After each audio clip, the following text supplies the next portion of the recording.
నాయుడు గారు ఇంట్లో ప్రాబ్లం వచ్చినా జగన్ గారే కారణం, ఆయనకి ఇంకెక్కడన్నా ప్రాబ్లం వచ్చినా జగన్ గారే కారణం. అసలు సిగ్గుండాలి కదా మాట్లాడటానికి. ఏమైనా 45 ఏళ్ల రాజకీయ అనుభవం, 4 సార్లు ముఖ్యమంత్రి, 4 గీసుకోవడానిక ప్రధాన్ని వైఎస్ఆర్ కాంగ్రెస్ పార్టీ మీద జగన్మోహన్ రెడ్డి గారి మీద పడి ఏడవటం ఏంటి? ఆధ్యాత్మిక కుట్ర ఎవరు తెరలేపారు? మీరు అధికారంలోకి వచ్చిన 100 రోజుల్లో తిరుమల లడ్డులో జంతువుల కొవ్వు కలిసిందని చెప్పి ఒక మనిషి అనేవాడెవడన్నా మాట్లాడతాడా? ఒక ముఖ్యమంత్రిగా మీరు మాట్లాడారు. మీకు సుప్రీంకోర్టు అక్షంతలు వేసినా ఇంకా సిగ్గురాల. ఆధ్యాత్మిక కుట్రకు ఎవరు తెరలేపుతుంది? మీరు కదా ఇన్ని ఆలయాలు, ఇన్ని దాడులు జరుగుతా ఉంటే ఏం చేస్తా ఉన్నారు? మరి 19 నెలలుగా ఈ రాష్ట్రంలో జరిగిన సంఘటనలన్నిటి మీద సిబిఐ ఎంక్వైరీ కానీ సుప్రీంకోర్టు సిట్టింగ్ జడ్జితో కానీ విచారణ నేపిద్దామా? దానికి సిద్ధమా? మరి ఆధ్యాత్మిక కుట్రకు తెరలేపింది ఎవరు రాజకీయంగా ఈరోజు తిరుమలను కానీ మిగిలిన గుళ్ళు కానీ వాడుకుంటూ కుట్రలకు పాల్పడుతున్నారో మరి మేమైతే ఎంక్వైరీకి సిద్ధం. మీరు సిద్ధంగా ఉన్నారా? సమాధానం చెప్పని అడుగుతా ఉన్నా.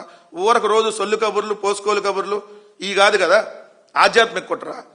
ఏది వెళ్ళి శివలింగాన్ని పగలగొట్టమని చెప్పి మేము చెప్పామా? లేదంటే తిరుమల విజయవాడ దుర్గమ్మ గుడిలో కరెంట్ కట్ చేయమని మేము చెప్పామా ఆధ్యాత్మిక కుట్ర అంటే? లేదంటే ఆవు పాలులో పురుగులు రమ్మని చెప్పి మేము చెప్పామా? లేదా పురుగులు తీసుకెళ్ళి మేము అనేసామా? మాట్లాడటానికి చంద్రబాబు నాయుడికి సిగ్గు సరం ఎటు లేదు.